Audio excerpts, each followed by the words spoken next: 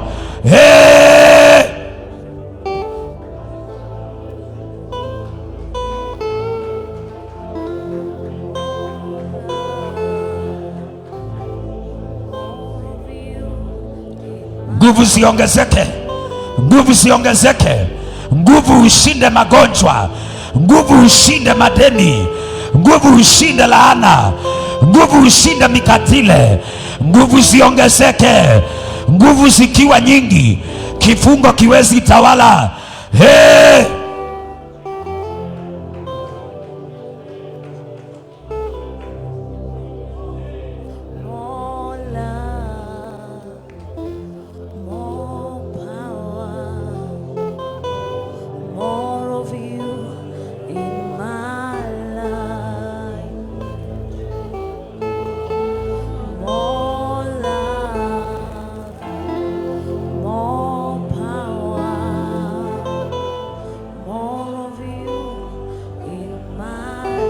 Yapasata kata kata bata.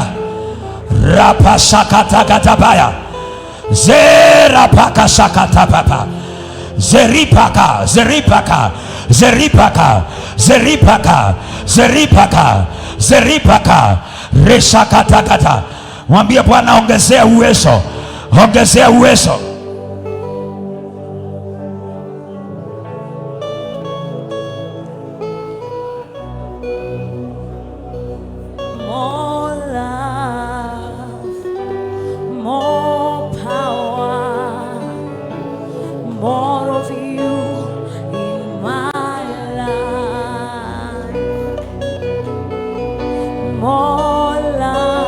Mwambie Bwana Yesu ongeza uwezo.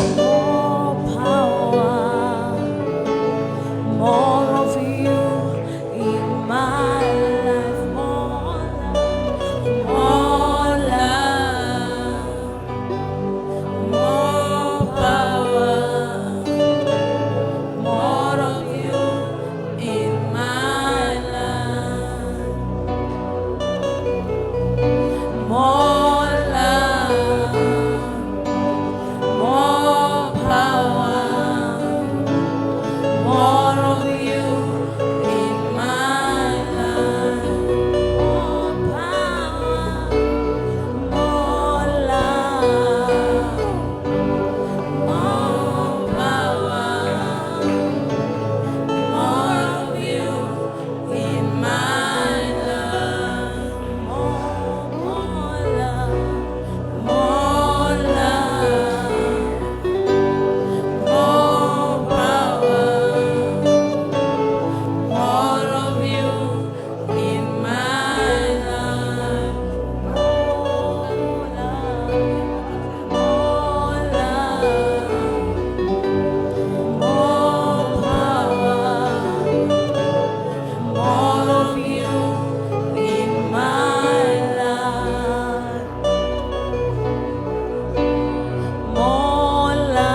Ela parashakata bagata. Inua mikono yako juu. Bwana, natangaza nguvu zianze kuongezeka, uwezo uongezeke ndani yako. Inua mikono vizuri. Uwezo wa Bwana uongezeke ndani yako, nguvu za kushinda magonjwa, nguvu za kushinda umasikini, nguvu za kushinda maroho. Bwana akuongezee uwezo. Receive power, receive power, receive power. Nguvu za kushinda laana, mitego waliokuwekea. Receive power in the name of Jesus. Uongezeke kutoka kiwango hadi kiwango, uongezeke kutoka utukufu hadi utukufu. Receive power in the name of Jesus. Bwana Yesu anakamsia makofi. Makofi mazuri kwa Yesu.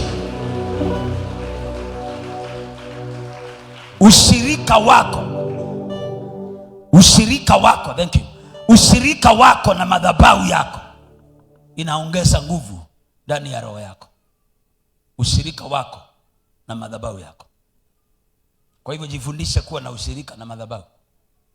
Jifundishe kuwa na ushirika na madhabahu. Hapo ndio tunatoa nguvu. Namba 2, maombi.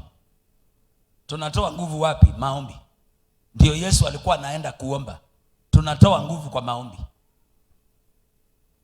Kama kuna kitu unafaa kuinua kiwango sana ndani yake, ni maombi. Wewe umeokoka, haupendi maombi, hii safari hautatoboa. Hakuna mtu uzaliwa akijua kuomba. Maombi ni kitu mtu hujilazimisha. Usipojilazimisha kuomba, hautashinda vita. Usipojilazimisha kuomba, hautaweza kushinda vita. Lakini ikiwa utaamua utafute Mungu kwa maombi, kuna vitu utaanza kushinda. Ni wanani? Mambo. Amefanya nini macho? Kutoka lini? Kutoka kitabu imekuwa hivi? Imekuwa juzi hivyo. Kuja kama mimi. Kuja naye. Bwana Yesu asifiwe. Maombi. Vitu zingine inasema Mambo ya Nyakati wa Pili. Vitu zingine utazishinda kupitia maombi. Usipokuwa mtu wa maombi hutaweza kuzishinda. Mitego, mishale ingine na kupiga. Sasa kama aka kamrembo vile hiyo macho. The iron.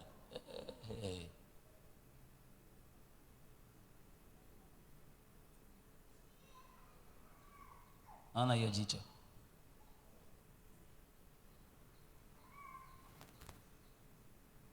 Wewe shuka.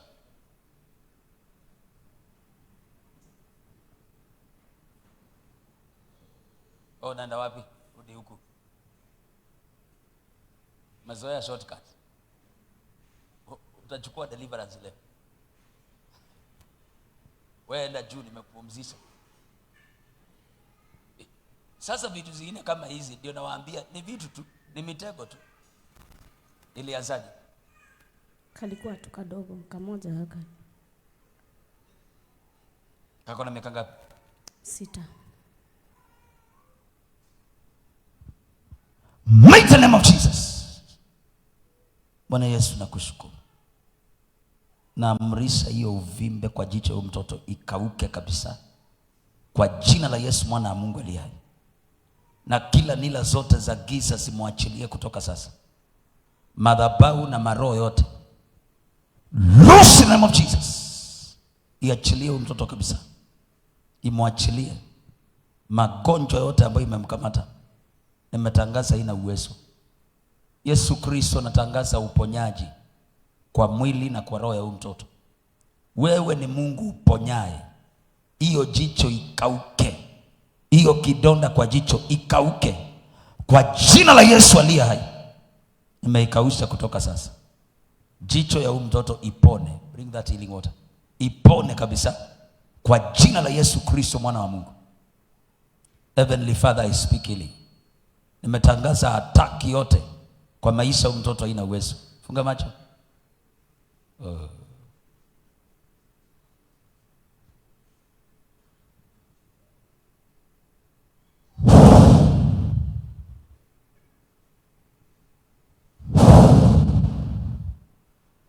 Heal in the name of Jesus. Bwana Yesu, nimetangaza uponyaji. Hakuna hiyo tena. In Jesus name.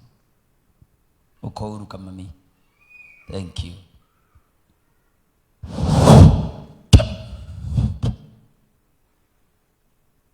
Come on.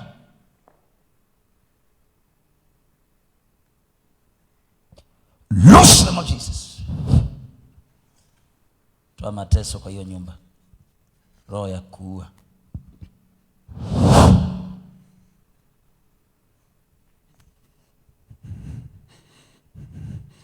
Loose.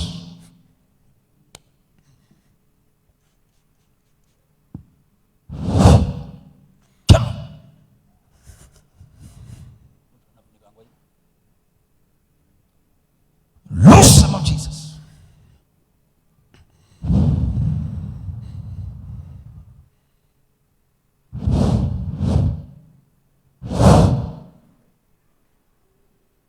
You're free.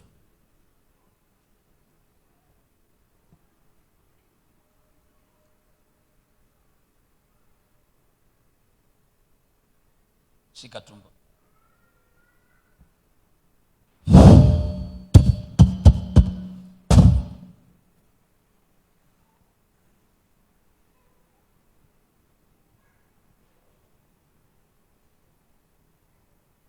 Number 2 is prayer. Ndio nianze kuombea watu sababu ya masaa. Mami, kidonda inaendeleaje?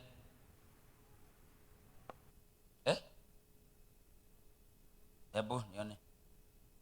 Akona mko naye. Afungua tu.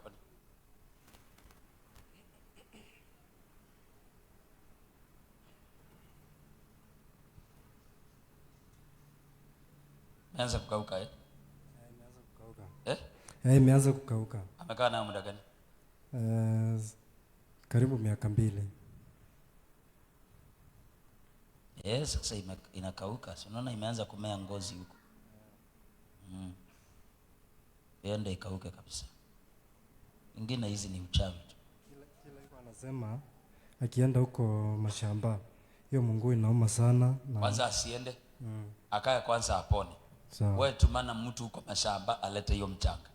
Sababu madhabahu iko huko ndio inampiga. Sawa. Kwanza akae tu. Sawa. Thank you.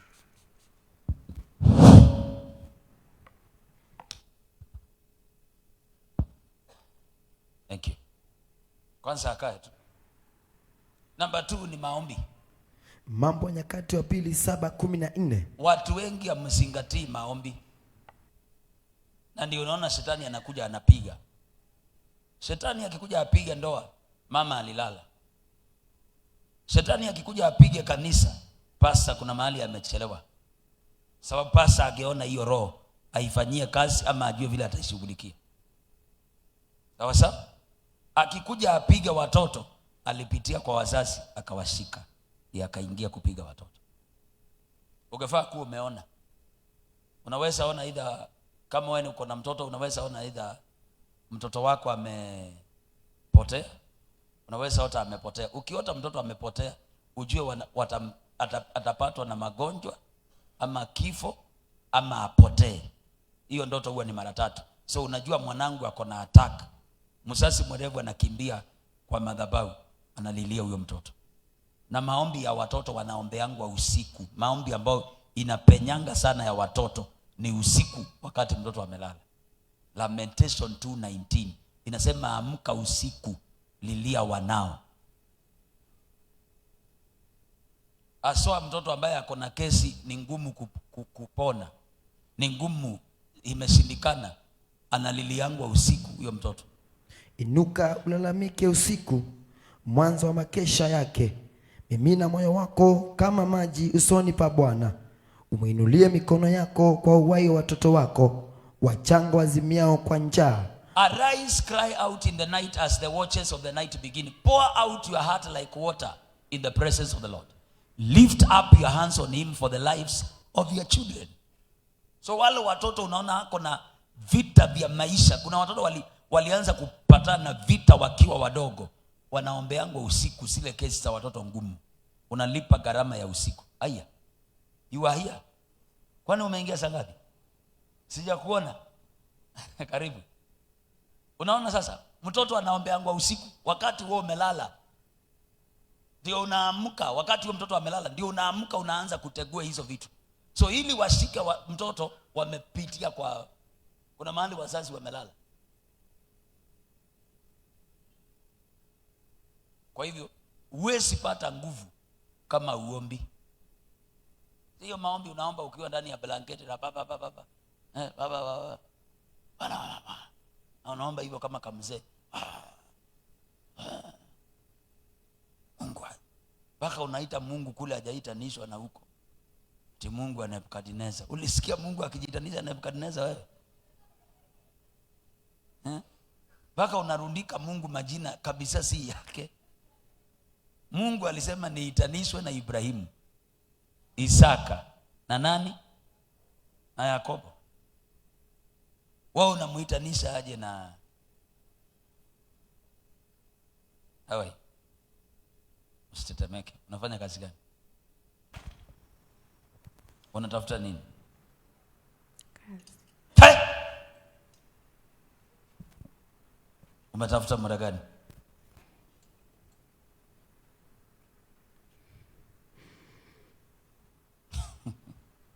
Simama.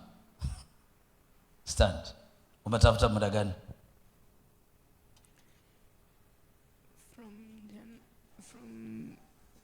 Simama kwanza. You are tensed, eh? Breathe in out.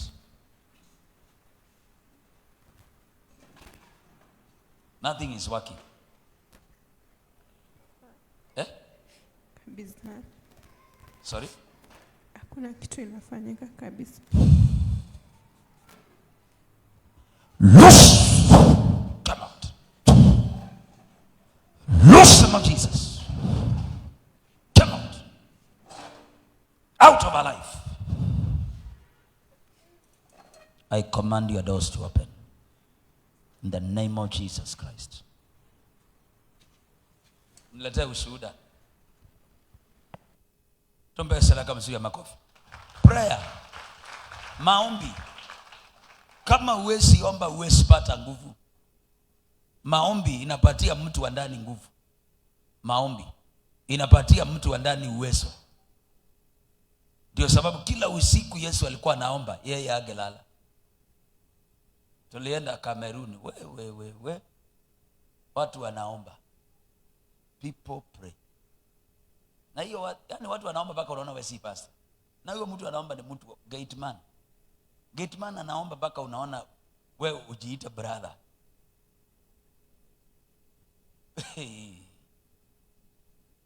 Mtu wa kamera anaomba mpaka mkutano kwa barabara unasikia usijiintroduce wewe ni pastor. People pray. Sasa watu wengi hamuombi. Makesi zingine mnaniletea hapa, tukimaliza leo kukuombea uende uinue standard ya maombi, hiyo mapepo itarudi. Lakini nikikuombea bado uende ukalala vile unalalanga, utakuja hapa tena na utakuja kwa ushuhuda, utakuja aposto imetoka kwa masikio iko kwa ipu moja. Lazima ujue hata baada ya kuombewa we mwenyewe enda ujitengenezee madhabahu yako ya maombi. Omba. Kama una kanisa, tafuta kanisa, anza kwenda. Kama hiyo kanisa huko basi haukui, utakufia hapo. Wewe ndio Petero. Upon this rock I will build. Wewe ndio uliambiwa hivyo. Wewe ndio Peter. Mimi wa AIC inajengwa juu ya kichwa yako. Umerogewa huko na watoto wako, hauna maana. Utakufa tu ukiwa bure. Mtu ubadilisha madhabahu, anatafuta tofauti ni nini? Sawa sawa. Madhabahu zote hazifanani. Kabisa. Anabadilishanga, anatafuta utofauti ni nini? Kuna madhabahu ukienda utaingiwa na roho ya maombi. Utakuwa unaomba. Utakuwa unasikia kuomba, roho yako inaamuswa, inaomba. Na kuna madhabahu pia ukienda utalala tu, hata mwenye anaiongoza ni wa kulala. Kwambia I've been very busy, in fact sijakuwa na time ya kuomba. Ndiye anachukua Bible anapiga hivi. My goodness. Sijui leo ndaambia watu nini. That's why unasomeangwa kamsari kamoja. Daudi akamngojea Mungu kwa shimo telezi. Kwani hii shimo telezi mtu hawaamangi kwa hiyo shimo telezi? Sababu hata ule anaongoza atafuti Mungu apate vitu vinaitwa fresh revelation, apate maufunuo. So kuna madhabahu ukijipeana kwa hiyo madhabahu, roho ya maombi inakuingia automatically. Unaanza kuwa mtu wa maombi. Unajishikanisha tu, mambo inaanza kufunguka. Vitu zinaanza kuonekana. Hauwezi kuwa na nguvu za rohoni kama uombi. Nguvu zinatoka kwa maombi. Ndio sababu kila usiku Yesu alikuwa anaomba. Asubuhi na mapema anaenda mahali ambapo panakaa kama jangwa. Maandiko inasema mahali pale Yesu Kristo akaomba. Yesu akaomba.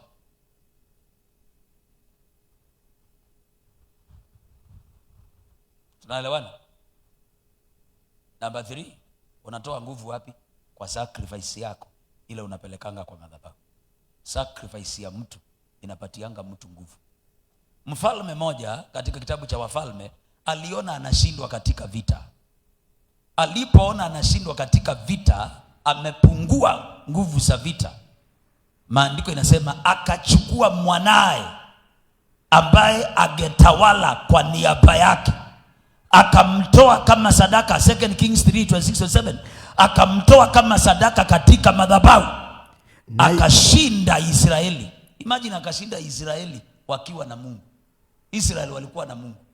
Huyu mfalme wa Edomu hakuwa na Mungu, lakini alishinda Israeli wakiwa na Mungu sababu ya sacrifice katika madhabahu. Naye mfalme wa Moabu alipoona ya kwamba ameshindwa vitani. Sacrifice yako katika madhabahu. Kuna watu hapa vita yako itabidi upigane na sacrifice. Kuna watu hapa wakupigana na maombi. Na kuna watu vita yako imefika kwa madhabahu. Ikikwisha kufika kwa madhabahu, sasa mpaka wewe utumie madhabahu kupigana.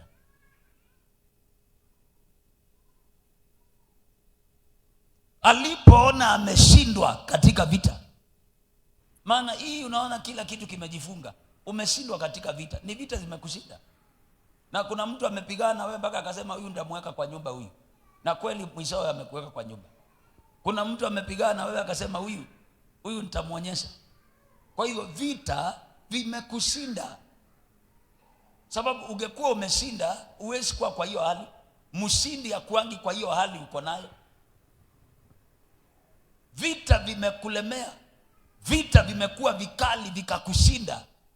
Huyu mfalme alichukua watu 700 akaongezea kwa jeshi yake wamsaidia katika vita. Lakini inasemekana bado walishindwa. Whatever 700 or 7,000? Alitoa pamoja naye watu 700. Whatever 7,000 men could not do, one sacrifice in the altar did it. Unaona nguvu ya dhabihu? Kila watu 700 wangefanya, dhabihu katika madhabahu ilifanya. Hiyo ndio nguvu ya sacrifice. Wale hamjui nguvu ya sacrifice. Sacrifice ni kitu kinauma mtu. Sio unashika 50 hivi unainua hivi na kuuliza nini umeshika. Unasema ni dhabihu yangu kwa Mungu. 50 ni dhabihu. 50 inakuuma. Dhabihu ni kitu kinauma mtu, kina uchungu. Maana wengine hii vita hii, hata hizi nguo mmevaa si zenyu hizi. Si zenyu hizi. Ni kupitanishwa, umepitanishiwa. Baka inabidi unyenyekee kwa kandugu kako kadogo hivi kako 21. Ama kakijana kadogo hivi kako 21, inabidi ubao. Inabidi ukaambie saa. Nikakwambia shika fea. Usiposema hivyo uweke kiburi, hakuna kitu. Kile watu 700 hawangefanya, dhabihu ilifanya. Hiyo ndio inakuonyesha the power of sacrifice. Mfalme asiyejua Mungu akashinda watu ambao walikuwa wanajua Mungu sababu ya dhabihu katika madhabahu. Akapata power juu yao. That is the power of sacrifice. Kwa hivyo katika maombi yako usiombe kama mpumbavu. Ukiomba uone hii njia ifunguki, ndio mtu huwa ana approach Mungu kwa njia ya sacrifice. Unaanza kupeleka vitu vina uchungu katika madhabahu, sababu mashindano iko madhabahuni. Mashindano hii unapigania iko madhabahuni. Huyu mtu amekufunga, anatumia madhabahu. Ndio nimesema unapataje nguvu? Number 1, madhabahu. Number 2, prayer. Number 3, sacrifice on the altar. Wao unadhani tutafunguaje hii anga ya Kariobangi hapa? Na anga zingine kama hizi zilifungwa na wazee wa maibada. Watu walitangulia wakafanya maibada wakafunga. Ndio unaona kuna kaeneo hata biashara haiendi, hata ukiweka nini haiendi. Sasa ili kufungua huku, masacrifice itaongea kwa altar, na si moja si mbili, si moja si mbili. Nikiwa pale nilipelekanga sacrifice ya 100,000, 200,000, 500,000 nikiwa kwa kale kama madhabahu huko. 500,000 ndio tuliangusha hii kaukuta. Hapa sijarudi kwa 200,000, 300,000. Hapa ni milioni, tukiendanga mamilioni hivi, tukienda hivi.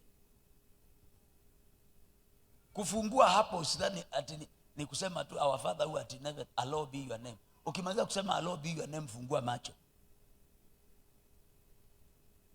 Fungua macho, open your eyes. Ujue bado hajatosha. Hiyo kiti unataka ikaliwi. Huyu rais tuko na yeye saa hii. Na mimi si wa serikali, na mimi siko kwa one term. Mimi ni mtumishi wa Mungu. Huyu rais tuko na yeye. Alienda makanisani ama hakwenda? Alijenga makanisa, alipeleka dhabihu. And because there is power in sacrifice, whether tunamtaka ama hatumtaki, anatutawala unfortunately. Sindio? Anatutawala tu. Na si wadanganyi. Hoja 2027. Then God said, take your son, your only son Isaac, whom you love, and go to the region of Moriah. Sacrifice him there as a burnt offering. Unaona bado akitoka? Mnaona akitoka? Mnaona akitoka? Atatoka kweli? Tutajaribu tumtoe. Utafika wewe mwenyewe tu, utafika hapo kwa kuvote.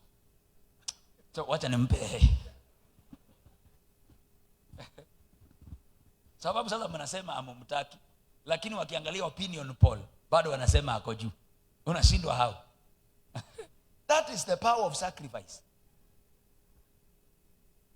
Huyo mzee kushinda Raila na ashinde Uhuru, hiyo hatukutarajia.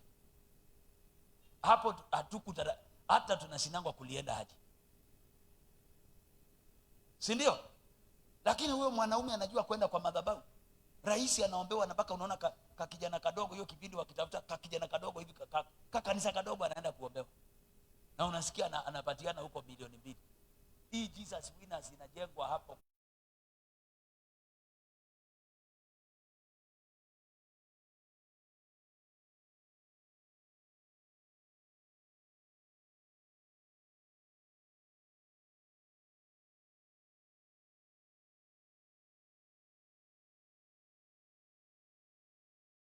Siwezi kimshana naye.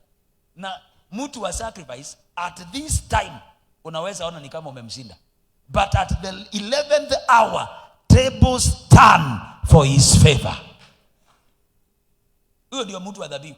At the 11th hour kitu kinafanyika tu, inabidi mnasimama naye. So hata si ajabu kuona hao wengine wanajiita nini? Wacha niweke hivyo.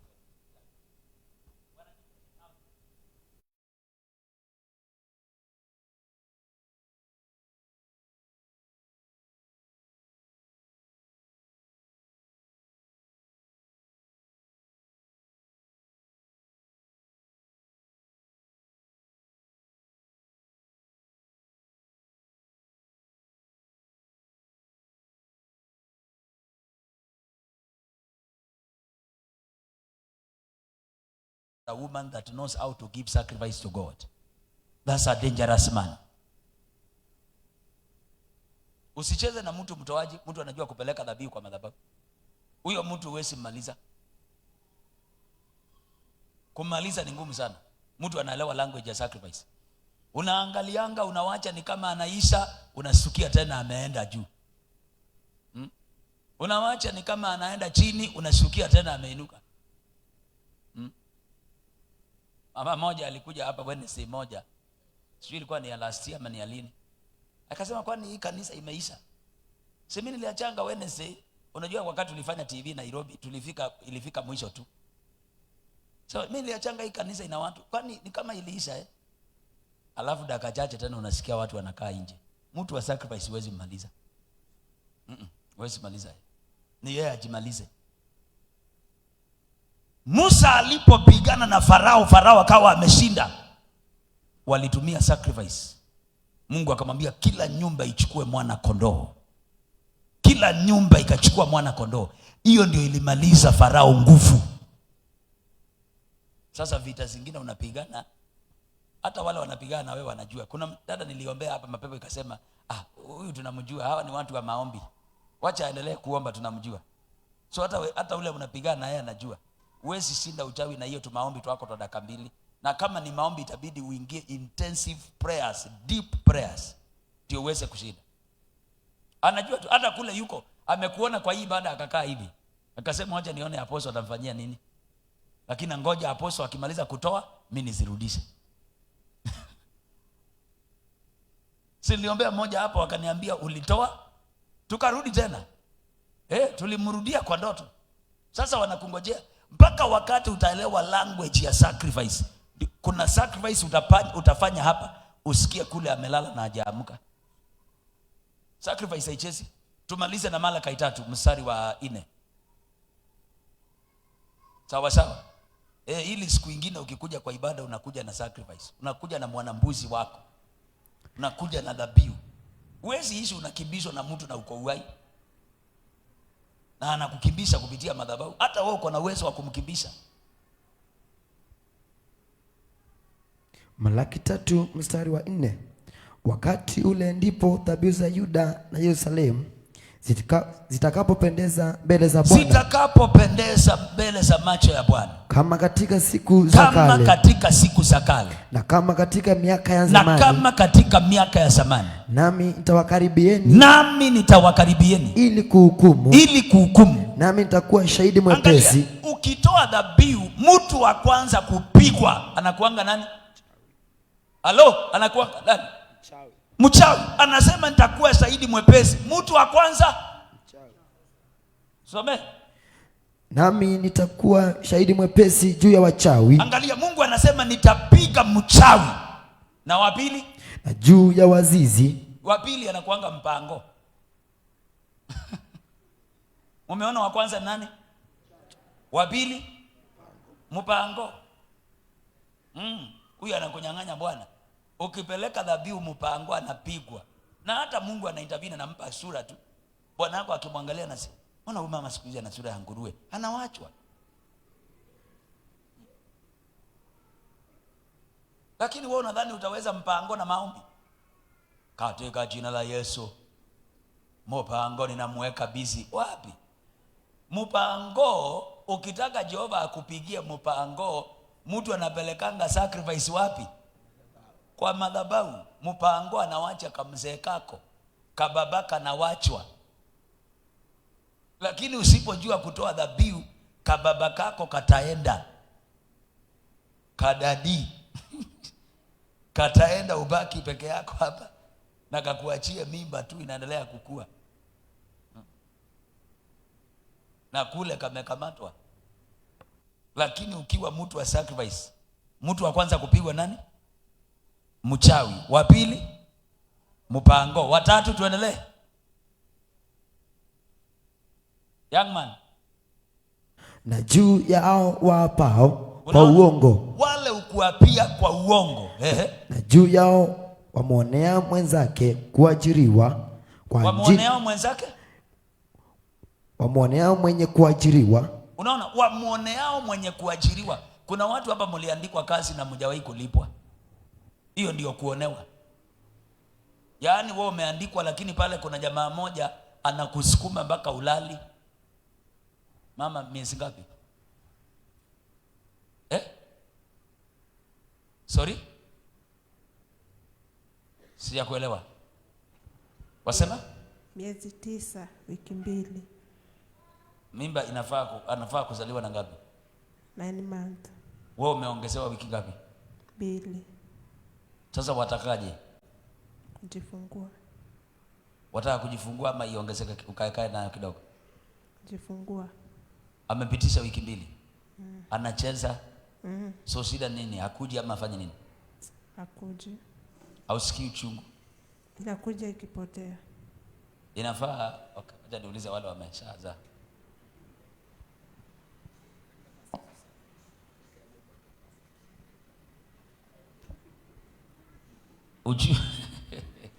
Sinauliza hiyo uchungu inafaa ijaje?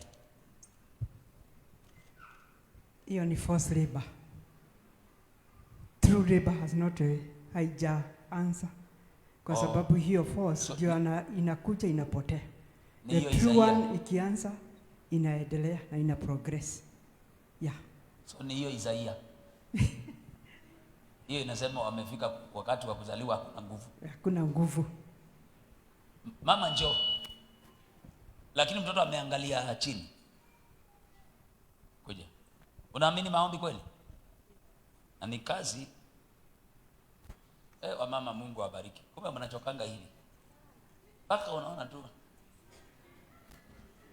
Kitu si mchezo, si ndio? Na ule ndugu ameweka hivyo, hata uwe suspect wanaume naye Mungu awalinde. Kama nyamaza hivi kana kunywa uji tu ama chai, wewe sema. Ujifungue mami. Kwani umechokaje? Loose! Come out. Loose him of Jesus. Come out. Loose him of Jesus. Come out. Fungua haraka. Fungua haraka. Loose him of Jesus. Fungua. Si unaona ni mapepo. Fungua haraka. Fungua. Toa hiyo delay. Kwa jina la Yesu aliye hai. Loose in the name of Jesus. Come out. Fungua. Mighty name of Jesus. Loose your grip. Fungua haraka. Toa hiyo msako umeweka. Toa haraka. Toa haraka. Toa hiyo kikwazo. Toa hiyo delay. Kwa jina la Yesu Kristo, mwana wa Mungu aliye hai. Toa delay kabisa. Toa delay. Loose. Bwana Yesu naamrisha huyu mtoto. We.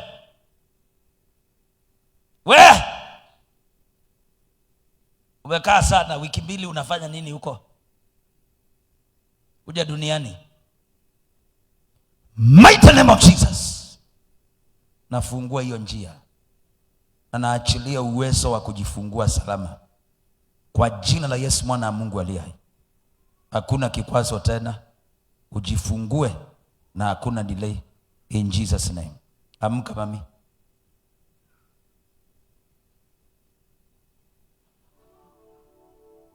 Unasikiaje sasa? Nasikia nimeachiliwa. Ulikuwa unasikiaje? Nasikia mwili ukiwa mzito. Fanya rudisha miguu hivi kasi angukia hapa Fanya Enda ujifungue salama. In Jesus name. Enda ukae pale. Unajua vile unaweka hivi na hofia. Niliambiwa ni domestic violence. Sijui nini policy. So unaona sasa hizi ni mapepo. Na unajua kuna watoto wako